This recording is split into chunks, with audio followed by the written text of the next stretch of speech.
Ah, Dani, mas então, para que serve a teoria? De fato, assim, por que eu preciso compreender tantos detalhes que estão envolvidos no campo de estudo da harmonia? Para que de fato eu preciso disso? Como eu já te disse, como eu sempre digo aqui no canal, nosso estudo musical ele deve ser vivenciado. Decora essa palavra, vivenciado, experienciado. Nós temos que ter condições de criar referências internas, auditivas, sonoras, do que nós vamos projetar depois para o instrumento. Tudo que a gente treina no nosso corpo, tudo que a gente ensina o nosso corpo a controlar, a coordenar, a fazer, a emitir, a afinar, a ser capaz de solfejar, tudo que a gente faz no corpo, depois se projeta para o instrumento. O corpo primeiro aprende, para depois a gente transferir, para a gente projetar para o instrumento. Isso não sou só eu que digo. Muitos educadores musicais dizem isso. E eu quero trazer uma citação aqui para você de um educador específico chamado Kate Swanwick. É um educador britânico. Ele tem eu vou citar apenas um parágrafo, tá bom? De uma citação dele, onde ele fala o seguinte: considerando a vinculação, o vínculo entre a instrução teórica e a experiência no âmbito da aprendizagem musical, ele diz o seguinte: a aprendizagem é resíduo da experiência, ou seja, da vivência.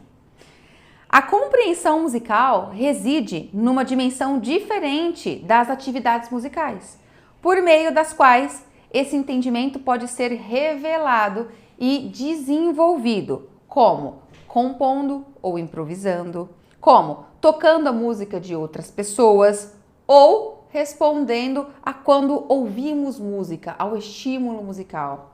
Ou seja, o que ele está falando aqui? Que nós entendemos e nos apropriamos de fato do que é a música enquanto uma habilidade musical, quando nós entendemos essa linguagem. E essa linguagem musical, ela apenas se expressa por meio do instrumento. É o alvo final, é isso que a gente quer fazer. Nós queremos nos expressar por meio do instrumento, mas não é o instrumento que forma a nossa compreensão musical. Vai além. A nossa compreensão musical, ela é o resíduo da experiência, daquilo que nós formamos no nosso corpo por meio de vivência e então a gente projeta, exterioriza.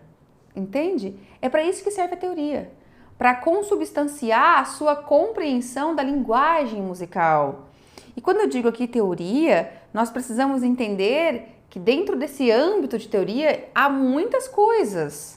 Quando a gente fala de teoria, a gente fala de muitas coisas. Quando eu digo aprender a teoria, eu estou falando de muitas coisas. Sim, dos elementos teóricos mais básicos, mas também das questões rítmicas, também do estudo da harmonia, também do estudo da percepção, também do estudo do solfejo, ou seja, diferentes áreas de prática musical, onde você vai educando o seu ouvido musical, onde você vai educando o seu olhar musical, onde você vai educando o seu corpo para o movimento musical. E depois você projeta isso no instrumento. Aprender teoria no caderno. Sabe, quando você aprende teoria apenas fazendo exercício no caderno pautado, no caderno de música, isso é uma prática de aprendizado que separa e que distancia você totalmente de uma eficiência no seu instrumento.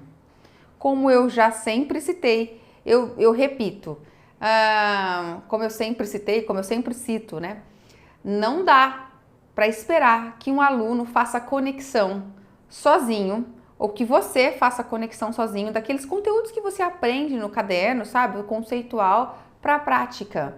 Sabe por quê? Porque você aprender que 6/8 é um compasso composto, você aprende, você olha na partitura daquela música que você está tocando e você vê, aqui tem um compasso composto, legal. E daí? O que isso significa para a hora que você vai tocar? Na hora que você vai botar a mão na massa do instrumento?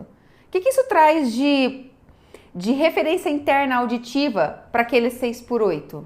O que você sabe, o que você ouve internamente quando você pensa no 6/8? Se você falar, eu não ouço nada. Então, pois é, você aprendeu conceitualmente.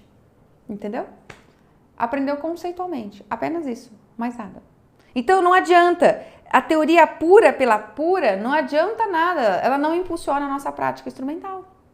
A teoria, ela tem que vir para impulsionar o nosso aproveitamento, o nosso rendimento, o nosso aprendizado de cada nova peça, de cada novo estudo, de cada novo repertório que eu tô tocando. Porque a gente vai evoluindo tecnicamente no instrumento por tocar sempre cada vez mais músicas, mais peças, mais estudos, vai tocando outras coisas. E é nesse tocar outras coisas que você vai desenvolvendo sua técnica.